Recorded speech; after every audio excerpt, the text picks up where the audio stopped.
একটা রহস্যময় গ্রাম, যেখান থেকে এক অজানা কারণে আজ অবধি কেউ বেরোতে পারেনি। কিন্তু দুর্ভাগ্যবশত এই গ্রামে দুজন অফিসার লুকিয়ে থাকা এক অপরাধীকে ধরতে আসলে তারা এমন কিছু অপার্থিব ঘটনার সম্মুখীন হয় যেটা জীবনেও কল্পনা করতে পারেনি। আজ এমন একটা মুভি এক্সপ্লেন করতে চলেছি যার প্রতিটা সিন, প্রতিটা কথা আর বিশেষ করে ভিডিওর এন্ডিং মনোযোগ সহকারে না দেখলে কিছুই বুঝতে পারবে না। তো এমনই এক মাথা নষ্ট করা গল্প নিয়ে আজকের মালায়ালাম মুভি চুড়ুলি। বহু যুগ আগের কথা, জঙ্গলে পেরুমাদার নামের এক শয়তান থাকত, যার কাজ জঙ্গলে আসা মানুষদের পথভ্রষ্ট করে বিভ্রান্তি সৃষ্টি করা। ওর জ্বালায় সবাই অতিষ্ঠ হয়ে উঠলে এক ব্রাহ্মণ সাধু থিরুমানি পেরুমাদানকে ধরার সিদ্ধান্ত নেয়। এক রাতে সাধু মাথায় একটা ঝুড়ি নিয়ে গভীর রহস্যময় জঙ্গলে পাড়ি দিল। তবে সে রাস্তা চিনত না, তাই জঙ্গলের আজব গাছ ও পশু পাখিরা তাকে নিয়ে মশকরা করতে শুরু করলো। বেশ কয়েক মাইল চলার পর সাধু একটা বল পড়ে থাকতে দেখে বাচ্চাদের খেলার জন্য ঝুড়িতে সেটাকে তুলে নেয়। এইভাবে আরো কয়েক ঘন্টা কেটে যাওয়ার পর হঠাৎ ঝুড়ির মধ্যে থাকা বলটা কথা বলতে শুরু করলে সাধু চমকে যায়। আসলে এটা কোনো বল নয়, সেটা ছিল প্যাঙ্গোলিন বা পিপিলিকা ভূত। প্যাঙ্গোলিন বলে, আমি জঙ্গলের রাস্তা চিনি, তাই ও সাধুকে রাস্তা চিনিয়ে এগোতে সাহায্য করে। কিন্তু সেই যে যাত্রা শুরু হলো সেটা আজও শেষ হয়নি, কারণ ওই সাধু জানতই না সে প্যাঙ্গোলিন রূপে পেরুমাদানকেই মাথায় নিয়ে চলেছে। তো এই পৌরাণিক গল্প শেষ হলে আমরা দেখতে পাই দুজন আন্ডার কভার অফিসারকে, যারা পরিচয় লুকিয়ে মাটি কাটার মজদুর সেজে চলেছে চুড়ুলি গ্রামে লুকিয়ে থাকা জয় নামের এক অপরাধীকে ধরতে। এর আগেও নাকি জয়কে ধরতে অনেকে এসেছিল, কিন্তু সব বিফলে গেছে। এদের ছদ্মনাম অ্যান্টনি আর সাজিবা। গ্রামে ঢোকার আগে ভদ্রবতী ক্রসিংয়ে নেমে ওরা পেট পুজো সেরে নেয়। হোটেলে টাকা দিয়ে বেরোনোর সময় একটা লোক খবরের কাগজে একটা শিরোনাম পড়ছিল, যেখানে এলিয়েনের দুজন আমেরিকানকে তুলে নিয়ে যাওয়ার ঘটনা লেখা ছিল। এরপর দুজন চলল চুড়ুলি গ্রামের উদ্দেশ্যে। এখান থেকে একটাই জিপ ছাড়ে। ড্রাইভার লালু জিজ্ঞেস করলে জানায় ওরা কুড়াচন্দু গ্রামের লোক, চুড়ুলি যাচ্ছে রাবারের খেতে মাটি কাটার জন্য। লালু কিছুক্ষণ ভেবে বলল, মনে হয় তোমাদের থাক্কান ভাই ডেকেছে, কিন্তু সে তো এখন গ্রামে নেই, কদিনের জন্য বাড়ি গেছে। তাহলে এক কাজ করো, এত দূর যখন এসেই পড়েছ, চুড়ুলিতে কদিনের জন্য থেকে যাও। থাক্কান এলে একেবারে কাজ শেষ করে ফিরে যাও, কেমন? অ্যান্টনি তো মনে মনে এটাই চাইছিল, তাই আনন্দে বিড়ি টেনে গাড়িতে উঠে বসলো। গ্রামবাসীদের স্বভাব বড্ড ভালো। অ্যান্টনি যা বলছে তাতেই পুতুলের মতো ঘাড় নেড়ে 32 পাটি দাঁত বের করে হাসছে। তাই সুযোগ দেখে সাজিবা চুপি চুপি বলে, অ্যান্টনি ভাই, শহরে তো বিয়ের জন্য মেয়ে পেলে না, আর এদিকে বয়সে ভগবানের থেকে তুমি মাত্র 2 মাসের ছোট, তো দেখো না চুড়ুলিতে যদি মেয়ে পাও। এইসব ভুলভাল ইয়ার্কি মেরে গাড়ি গভীর জঙ্গল দিয়ে বেশ কিছুটা আসার পর একটা আধ ভাঙা কাঠের পুলের সামনে দাঁড়িয়ে যায়। লালু সবাইকে ওপারে গিয়ে দাঁড়াতে বলে গাড়ি থেকে নামিয়ে অনেক কষ্টে গাড়ি টপকে নেয়। কিন্তু অদ্ভুত ব্যাপার, গাড়ি এই দিকে আসতেই সবার হাবভাব চেঞ্জ। একটু আগে যারা এত বন্ধুসুলভ ইয়ার্কি মারছিল, তারাই এখন এদের অকথ্য ভাষায় গাল দিচ্ছে। এরা তো বুঝেই পায় না কি হলো। অতঃপর গাড়ি এসে থামলো ছোট্ট সুডাখানার সামনে। লালু চট করে দোকানের মালিক ফিলিপকে বলল, 2টো গরু এনেছি, ওরা থাক্কানের জমিতে মাটি কাটতে এসেছে, তাই যতদিন থাক্কান না আসছে ওদের দিয়ে বিন্দাস কাজ করিয়ে নেয়। সাজিবা আর অ্যান্টনিকে দাঁত বার করে হাসতে দেখে ফিলিপ ওদের দেশি মদ দিলে অ্যান্টনি বলে, দাদা হালকা করে মাছ ভাত পাওয়া যাবে নাকি? ফিলিপ তখন হেসে বলে, কেন, একটু আগেই তো তোর বাবা কুমিরের লেজ রান্না করে দিয়ে গেছে, ওটা খাবি নাকি? অ্যান্টনি লজ্জায় চুপ করে গেলে সাজিবা মদ খেতে না চাইলে ফিলিপ বলে, আরে তোর জন্য তো বাঘের দুধ রেখেছি, লাগলে বলিস। আর শোন, থাক্কান আসতে অনেক দিন সময় লাগবে, ততদিন তোরা আমার এখানে থাকবি, শুধু একটু হেল্প করিস তাহলেই চলবে। অ্যান্টনি এই সুযোগের অপেক্ষায় ছিল। এইখানে সবার থেকে জয়ের ব্যাপারে কিছু না কিছু খবর তো সে পাবেই। এইবার সারাদিন চলল মদ্যপান। বিকেল গড়িয়ে এখন সন্ধে। নেশায় বুঁদ হয়ে সবাই নাচ গান করছে। খাটাখাটনির পর রাতে এক কোণে অ্যান্টনি শুয়ে পড়ে, কিন্তু সাজিবার ঘুম আসে না। হঠাৎ বাল্বটা নিভে গেলে চাদর জড়িয়ে বাইরে আসতেই লক্ষ্য করলো দূর থেকে দুটো অদ্ভুত মানবাকৃতির রহস্যময় অবয়ব ধীরে ধীরে ওর দিকে এগিয়ে আসছে। আর তখনই কিছু একটা অনুভব হলে সাজিবা ঘুম থেকে ঝটকা দিয়ে উঠে বসে। ভেবে পায় না এটা কি হলো। চঞ্চল মনে দৌড়ে তখনই বাইরে আসতেই দেখে আগুনের পিণ্ডের মতো কিছু একটা দ্রুত উড়ে জঙ্গলে মিলিয়ে গেল।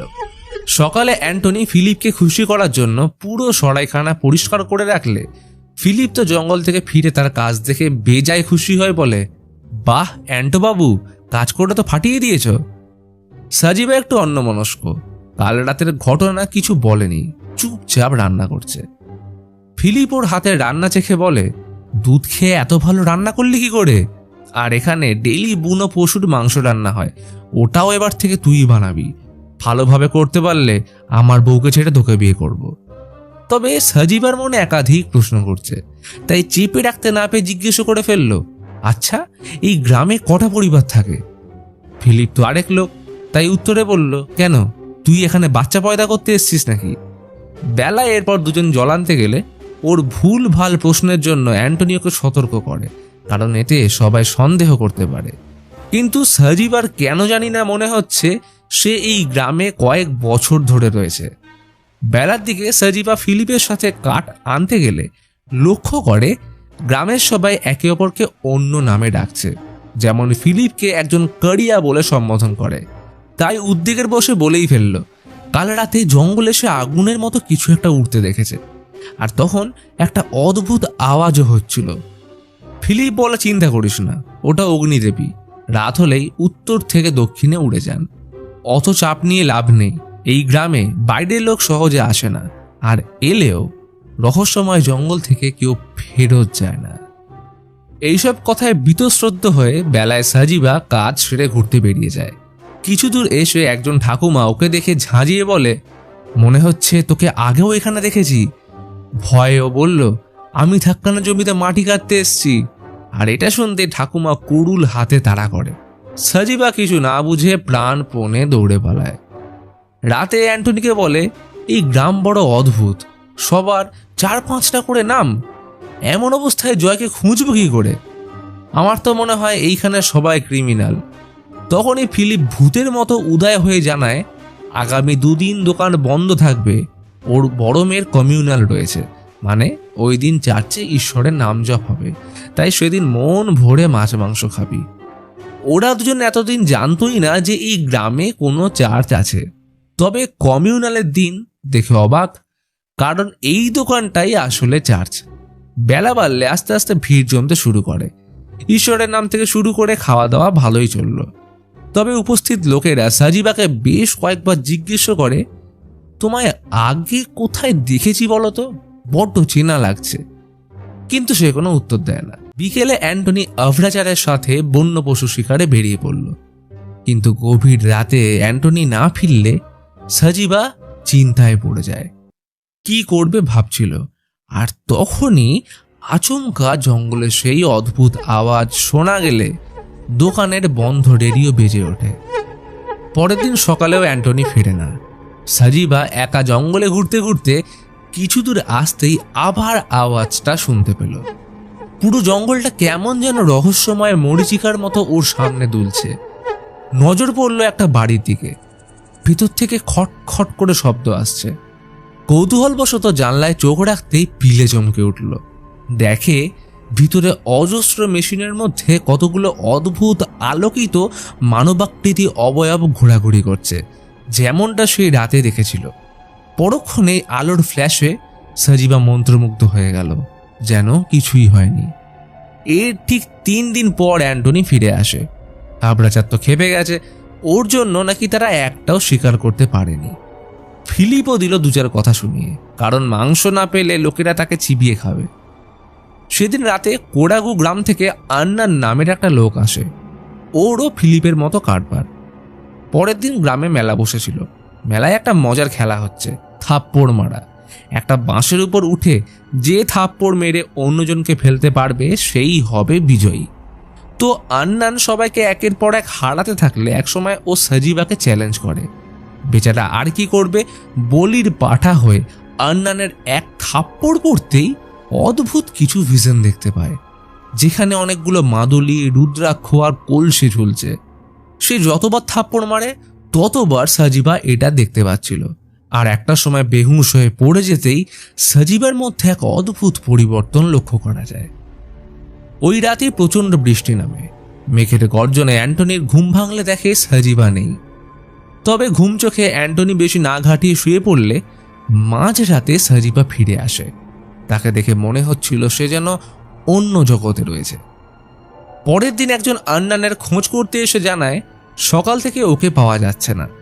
এটা শুনে ঘরে আয়নার সামনে দাঁড়িয়ে সাজিবা পৈশাচিকভাবে হেসে ওঠে। আর অন্যদিকে দেখা যায় জঙ্গলে খালের পাশে আন্নান মৃত পড়ে রয়েছে। আজ রাতে আবরাচার, অ্যান্টনি আর সাজিবা বুনো শুয়োর শিকার করতে বেরোয়। ঘন অন্ধকারে এক হাত দূরে কিছুই দেখা যাচ্ছে না। তখনই আবার সে অপার্থিব আওয়াজের সাথে জঙ্গল ভরে ওঠে। এ যেন নাম না জানা প্রেতের হুঙ্কার। এই অন্ধকার জঙ্গলে হারিয়ে যাওয়ার সম্ভাবনা খুব বেশি, কিন্তু সাজিবা এমনভাবে এগিয়ে চলেছে যেন এই জঙ্গলের রাস্তা তারা আগে থেকেই চেনা। এর মধ্যে একটা বড় গাছের সামনে এসে সবাই বসে পড়ল। তারা এইখানেই শিকারের জন্য ওত পাতবে। আচমকা গোটা জঙ্গল জোনাকির আলোয় ভরে যায়, আর সেই অপার্থিব আওয়াজের সাথে জঙ্গলের ভিতর থেকে মানবাকৃতি অবয়ব বেরিয়ে এসে হঠাৎ একটা তালি মারতেই সাজিবা এক বিরল প্রজাতির বুনো শুয়োর শিকার করে। কিন্তু ফেরার পথে অ্যান্টনির পিঠে ভয়ানক খিঁচ লাগলে তার পক্ষে হেঁটে চলা প্রায় অসম্ভব হয়ে পড়ে। ততক্ষণে আবরাচার ওদের ছেড়ে এগিয়ে গেলে দুজন পথ হারিয়ে ফেলে। তার কানে আবরাচারের ডাক চারিদিক থেকে ভেসে আসলেও সে কোন দিকে আছে কিছুই ঠাওর করতে পারছিল না। এইভাবে সারা রাত অন্ধের মতো চলার পর ভোরের দিকে ওরা কোনো রকমে গ্রামে পৌঁছলে অ্যান্টনিকে কাঁধে তুলে সবাই চুরুলির শেষ প্রান্তে এক মহিলা বৈদ্যর কাছে আনে। ওর নাম পেঙ্গাল। গ্রামবাসীরা দুজনকে ওর কাছেই রেখে চলে যায়। পেঙ্গাল সাজিবাকে বলে, কি ব্যাপার বলতো, তোকে বড় চেনা লাগছে। কিন্তু সাজিবা এসব ছেড়ে অ্যান্টনিকে দেখতে বলে। পেঙ্গাল ওদের ঘরের ভিতরে আনলে সাজিবা অবাক হয়ে দেখে ঘরের ছাদে ঝুলছে এক গাদা মাদুলি, রুদ্রাক্ষ ও কলসি। পেঙ্গাল অ্যান্টনির পিঠে আয়ুর্বেদিক তেল মাখিয়ে শুইয়ে রাখে। সুস্থ হতে নাকি পুরো রাত লাগবে, তাই সাজিবাকে পাশের ঘরে রাত কাটাতে বলে।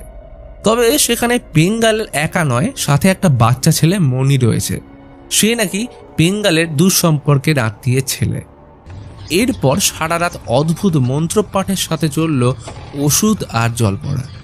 কেমন যেন চারিদিকে এক রহস্যময় পরিবেশ তৈরি হয়।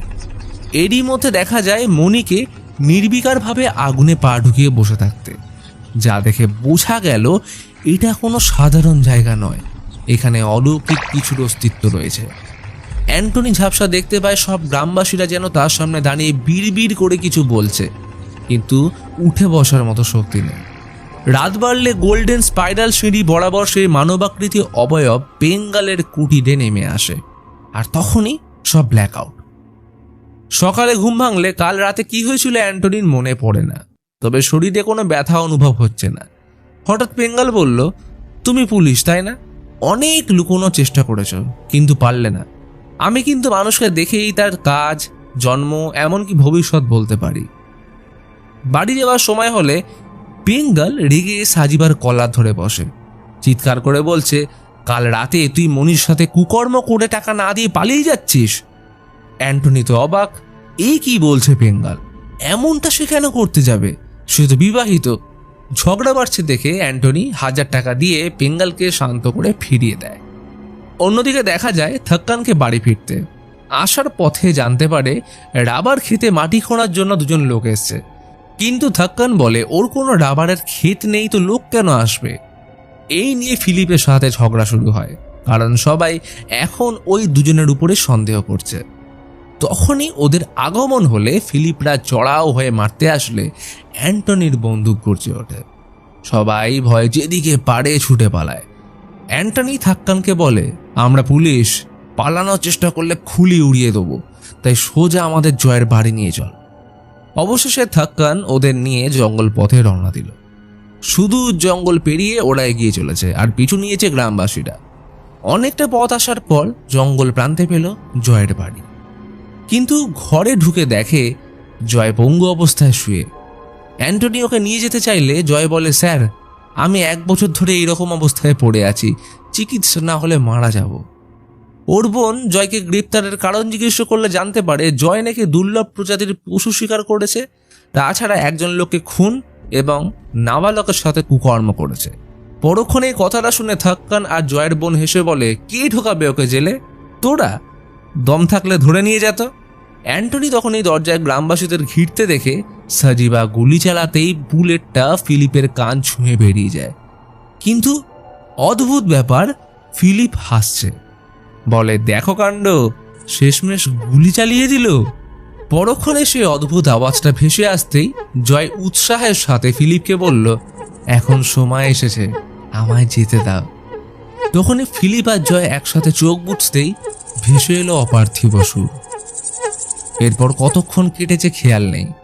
অন্ধকারে জঙ্গল পথে সাজিবা আর অ্যান্টনি গাড়ির পিছনে জয়কে বেঁধে স্পিডে এগিয়ে চলেছে। জয় বলল, স্যার একটা গল্প শোনাই। বহু সময় আগে একজন পুলিশ অফিসার কনস্টেবলকে নিয়ে এই গ্রামে এক অপরাধীকে ধরতে আসে। সে একটা দুর্লভ প্রজাতির পশু শিকার করেছিল। শুধু তাই নয়, একজন লোককে খুন এবং একটা নাবালকের সাথে কুকর্ম। এই দুজন অফিসার গ্রামে নিজের পরিচয় লুকিয়ে তদন্ত করতে শুরু করে। তবে গ্রামবাসীরা সব জেনেও এমন ভাব করত যেন তারা বড্ড বোকা আর তাদের ব্যাপারে কিছুই জানে না। আসলে একই গল্প ভিন্ন ভিন্ন চরিত্রে দেখতে বেশ ভালোই লাগতো তাদের। আর এইভাবে দুজন অফিসার প্রত্যেকবার নতুন করে সেই অপরাধীকে ধরতে আসতেই থাকে আর আসতেই থাকে। তারা এর আগেও এসেছিল এবং এর পরেও আসবে। তখনই অ্যান্টনি বলে, এই সাজিবা, এত দূর এসেও ভাঙা ব্রিজটা পেলাম না, রাস্তা হারিয়ে ফেললাম নাকি? পিছনে দড়িতে বাঁধা জয় বলল, স্যার মনে হয় পাশের রাস্তা দিয়ে গেলে আমরা তাড়াতাড়ি পৌঁছে যাব। সেই মতো অ্যান্টনি গাড়ি ঘোরালে জয় আবার গল্প শুরু করলো। জানেন স্যার, ওই দুজন অফিসার সব ভুলে গ্রামেই থেকে যায়। একদিন সেই অপরাধী পুলিশটাকে নিজের বিষয়ে প্রশ্ন করলে অনেক ভাবার পর মনে পড়ল যে সে তাকেই ধরতে এসেছিল। তখনই জয় দড়ি খুলে হাসতে শুরু করে। অ্যান্টনি হতভম্ব হয়ে দেখল জঙ্গলের পরিবেশ কেমন যেন পরিবর্তন হয়ে গেছে। তাদের ঘিরে অজস্র জোনাকির আলো, আর ঠিক উপর থেকে দেখলে মনে হচ্ছে গ্রামের রাস্তাটা স্পাইরাল। তখনই তারা একে অপরের দিকে তাকিয়ে চোখের পলক ফেলতেই উজ্জ্বল সাদা আলোয় ভরে গেল, আর সাথে সেই অদ্ভুত আওয়াজ। যখন সম্বিত ফিরল, দেখে সামনের সিটে সাজিবার জায়গায় বসে জয় এবং তাদের জিপ হাওয়ায় উড়ে একটা বিশাল গোলাকার সাদা আলোর দিকে এগিয়ে চলেছে। তবে কারোর মুখে ভয় নেই, বরং আনন্দের মোহ তাদের বলছে, চল আবার শেষ থেকে শুরু করা যাক। এরপর সেই উজ্জ্বল সাদা আলো ধীরে ধীরে একটা সরল রেখায় পরিণত হয়। জঙ্গলে সাজিবা সেই বাড়িটার ভিতর যে যন্ত্রগুলোকে ঘুরতে দেখেছিল ঠিক ওই রকম, এবং তার মাঝ বরাবর হেঁটে চলেছে সেই রহস্যময় মানবাকৃতি অবয়ব। এবং এরই সাথে মুভি এখানেই শেষ হয়। এইবার প্রশ্ন হলো, মুভিতে এতক্ষণ কি হলো? মুভির শুরু থেকে শেষ অবধি ডাইরেক্টর প্রচুর হিডেন ডিটেলস দর্শকদের দিয়ে গেছে। আসলে এই মুভি লোককথা ও সায়েন্স ফিকশনের এক মিলিত মাস্টারপিস গল্প। আচ্ছা, খুব সহজ করে বুঝিয়ে বলি। মুভি শুরু হয় একজন ব্রাহ্মণ সাধু আর পেরুমাদানের গল্প দিয়ে, যেখানে শুরুতেই আমাদের পুরো গল্পের কাঠামো বলে দেওয়া হয়েছিল। চুড়ুলি কথার অর্থ স্পাইরাল বা গোলক ধাঁধা, যার কারণে মুভির বেশ কিছু জায়গায় স্পাইরাল সাইন, মশার কয়েল এবং পুরো চুড়ুলি গ্রামটাকে একটা স্পাইরাল আকারে দেখিয়েছে। গল্পে অ্যান্টনি আর সাজিবা জয়কে ধরতে চুড়ুলি গ্রামে আসে, কারণ সে এক বিরল প্রজাতির পশু শিকার করেছে এবং একজন লোককে খুনসহ নাবালকের সাথে কুকর্ম করে গা ঢাকা দিয়েছে। কিন্তু তারা এটা জানতো না যে এই চুড়ুলি গ্রামে ভিন্ন গ্রহের প্রাণী বা এলিয়েনদের উপস্থিতি রয়েছে। এর প্রথম হিন্ট আমরা পাই দোকানে খবরের কাগজ নিয়ে বসা সেই লোকটার থেকে, যেখানে খবরে লেখা ছিল এলিয়েন দুজন আমেরিকানকে তুলে নিয়ে গেছে। আসলে এই চুড়ুলি গ্রামের প্রতিটা মানুষকে এলিয়েন কন্ট্রোল করত, যার কারণে সাজিবাদের জিপটা ভাঙা ব্রিজ ক্রস করার আগে অবধি সবাই খুব ভালো বন্ধুসুলভ আচরণ করছিল, কিন্তু ওই ভাঙা ব্রিজ টপকানোর পর তাদের স্বভাবে পরিবর্তন আসে। তাদের মধ্যে ছিল না কোনো ভালোবাসা, নৈতিকতা বোধ এবং সদ্ভাব। আসলে ওই ভাঙা ব্রিজটাই ছিল চুডুলির প্রবেশদ্বার, যেটা সীমানা জুড়ে এলিয়েনদের একটা প্রোটেকশন রয়েছে, যার কারণে মুভির বেশ কিছু জায়গায় জঙ্গলে আমরা একটা অদৃশ্য সিল দেখতে পাই। সাজিবা মাঝের মধ্যে যে অপার্থিব আওয়াজ শুনতে পেত বা ইলেকট্রিক ফ্রিকোয়েন্সির পরিবর্তন হতো, সেটা এলিয়েনের উপস্থিতি বা প্রভাব বিস্তার করাকেই বোঝাচ্ছিল, যার কারণে মাঝের মধ্যে রেডিও বেজে উঠত বা কখনো বন্ধ লাইট জ্বলে উঠত। ওরা জয়কে খোঁজার চেষ্টা করতে থাকলে অ্যান্টনি গ্রামবাসীদের সাথে মানিয়ে নিলেও সাজিবা কিন্তু পারছিল না। আর লক্ষণীয় বিষয়, একমাত্র সাজিবার মনে হচ্ছিল এই গ্রামের লোকদের সে আগেও দেখেছে এবং প্রত্যেকের একটা ভিন্ন নামও আছে। এমনকি গ্রামবাসীদেরও মনে হয় যে তারা সাজিবাকে আগেও দেখেছে। আর ওই ঠাকুমা তো রেগে গিয়ে সাজিবাকে তাড়াও করে। পুরো গল্প জুড়ে একমাত্র সাজিবা ওই মানবাকৃতি এলিয়েনদের কিন্তু দেখতে পেয়েছিল, অ্যান্টনি নয়। সাথে গ্রামের সেই বাড়ির জানলা দিয়ে এলিয়েনদের উপস্থিতির ঝলকও পায়। মেলায় আন্নানের কাছে থাপ্পড় খাওয়ার পর সে কিছু ভিশন দেখতে পায়, যেটার সাথে মিল পাওয়া যায় বেঙ্গলের কুটিরে ঝুলানো জিনিসগুলোর। কিন্তু এটা কি করে সম্ভব? আর এইখানেই আসে মুভির সব থেকে দারুণ টুইস্ট। আসলে চুরুলি গ্রাম একটা টাইম লুপে আটকে আছে। বিষয়টার গভীরে যাওয়ার আগে একটু বুঝিয়ে দিই টাইম লুপ কি জিনিস।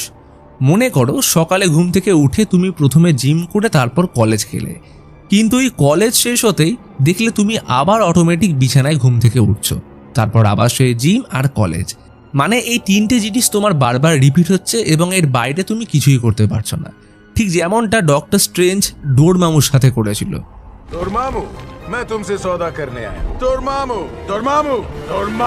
তো এই চুডুলি গ্রামটা এলিয়েনদের কারণে একটা টাইম লুপে আটকে যায়, যেখানে গ্রামে দুজন পুলিশ আসা থেকে শুরু করে অপরাধীকে ধরে নিয়ে যাওয়া, এই পুরো বিষয়টাই একটা টাইম লুপ, যার শুরু হয় ব্রিজ টপকানো থেকে আর শেষ হয় চাঁদের মতো ওই গোলাকার আলোর বলয়, যেখানে পৌঁছলে সবার মেমোরি রিসেট হয় এবং প্রত্যেকে চরিত্র এক্সচেঞ্জ করে।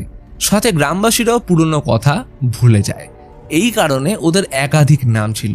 আর এই চরিত্র পরিবর্তনের ব্যাপারটা গাড়িতে যাওয়ার পথে তিনজনের চোখের পলক ফেলার সাথে জয়ের জায়গায় সাজিবাকে এবং সাজিবার জায়গায় জয়কে আসতে দেখি। গল্পে জয় যেসব অপরাধগুলো করেছে বলে আমাদের বলা হয়, ঠিক সেই অপরাধ কিন্তু আমরা সাজিবাকে করতে দেখি। অর্থাৎ বিরল পশু শিকার, আন্নানকে খুন আর মনির সাথে কুকর্ম। অতএব এরপর তাদের মেমোরি রিসেট হওয়ার পর নতুন টাইম লুপ শুরু হবে এবং সেই লুপে অ্যান্টনি আর জয় পুলিশ হয়ে সাজিবাকে খুঁজতে আসবে, কারণ সে হচ্ছে এখন অপরাধী। এইবার প্রশ্ন হলো, কেন সাজিবা সব চেনা মনে হচ্ছিল? আসলে আমরা যে গল্প এতক্ষণ দেখলাম সেটা ছিল দ্বিতীয় টাইম লুপ। প্রথম লুপে অ্যান্টনির জায়গায় ছিল সাজিবা এবং ওর সহকারী ছিল জয় আর অপরাধী অ্যান্টনি, যার কারণে সাজিবাকে সবার চেনা লাগে। আর অন্ধকারের মধ্যেও সে জঙ্গলের পথ সঠিকভাবে চিনতে পারছিল। শুধু তাই নয়, অ্যান্টনি যেমন এইবারে পেঙ্গালের কাছে গেছিল, ঠিক তেমনভাবে সাজিবা আগের বারে পেঙ্গালের কুটিরে যায়। এই জন্য আন্নানের থাপ্পড় খেলে সাজিবার পেঙ্গালের কুটিরের ভিশন মনে পড়ছিল। গল্পে আমরা একমাত্র সাজিবার মধ্যে একটা বড় চারিত্রিক পরিবর্তন লক্ষ্য করি। শুরুতে ওর মধ্যে শান্ত, সৎ, কাজের প্রতি মনোযোগী এবং সিনিয়রকে সম্মান দেওয়ার বিষয়গুলো থাকলেও গল্প যত এগোয় ততই সাজিবাকে আমরা অকথ্য ভাষা প্রয়োগ, মারপিট, আন্নানকে খুন এবং সিনিয়রকে অসম্মান করে ওর উপর চিৎকার করতে দেখি। এই নেভার এন্ডিং টাইম লুপ ঠিক ওই ব্রাহ্মণ, সাধু আর পেরুমাদানের গল্পের মতো, যেখানে সাধু ছিল অ্যান্টনি আর পেরুমাদান হলো সাজিবা। সেই মতো তৃতীয় লুপে অ্যান্টনি হবে পেরুমাদান আর জয় হবে সেই ব্রাহ্মণ। পেরুমাদানের প্যাঙ্গোলিনের চিত্রায়ন গল্পের এই টাইম লুপ বা অনন্তকাল ধরে বহমান সময়কেই বোঝাচ্ছিল।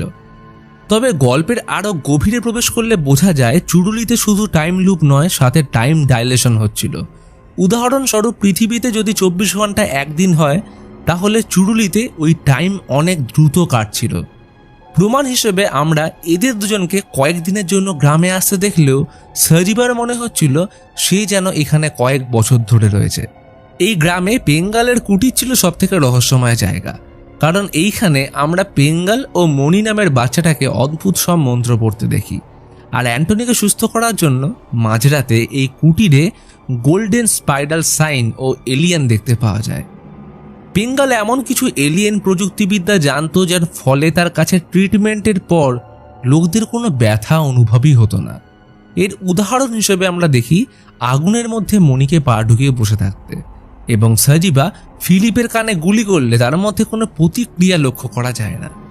এমনকি পেঙ্গাল অ্যান্টনিকে বলে সে মানুষ দেখলেই তার আসল পরিচয়, কর্ম এবং ভবিষ্যৎ বলতে পারে। গল্পের আরেকটা মজার বিষয় হলো চুডুলিতে প্রত্যেকের একাধিক নাম থাকার কারণে যেমন তাদের আসল পরিচয় আমরা জানতে পারি না, ঠিক তেমন পুরো গল্প জুড়ে আমরা কোথাও অ্যান্টনি আর সাজিবার আসল পরিচয় পাই না। এমনকি তারা বাসেই বলেছিল আমাদের চুডুলিতে ছদ্মনামে থাকতে হবে। চুডুলির জঙ্গলে দেখানো মাকড়সা জ্বালবো না যেন চুডুলির মায়াজালে অ্যান্টনি আর সাজিবার হারিয়ে যাওয়ার এক রূপক। তো এই ছিল horror science fiction thriller movie